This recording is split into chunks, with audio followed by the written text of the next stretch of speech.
Son époux à ses côtés, la nouvelle première ministre du Royaume-Uni, Liz Truss, franchit la porte de Downing Street.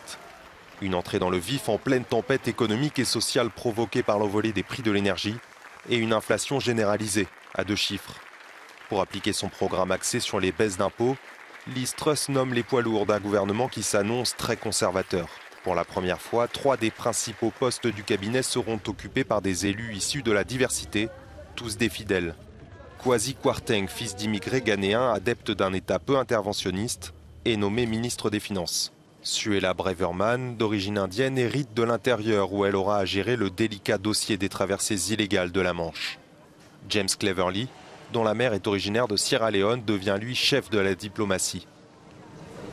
Thérèse Coffey est nommée à la tête d'un système de santé en souffrance, ainsi qu'au poste de vice-première ministre, pour former avec Liz Truss le premier duo féminin à ce poste de l'histoire du pays. Ben Wallace fait quant à lui figure de rescapé du précédent gouvernement, en conservant la défense. La formation des équipes ministérielles devrait prendre quelques jours, tandis que la pression monte pour celle qui devra à présent convaincre au-delà des rangs conservateurs. Je supporte Liz Truss. Je pense qu'elle sera une grande première ministre pour ce pays. Je pense que la nouvelle première ministre va décevoir. Je ne pense pas qu'elle soit la bonne personne pour ce poste. Elle a été libérale-démocrate, mais elle ne l'est plus. Elle a été contre le Brexit, elle est aujourd'hui pro-Brexit.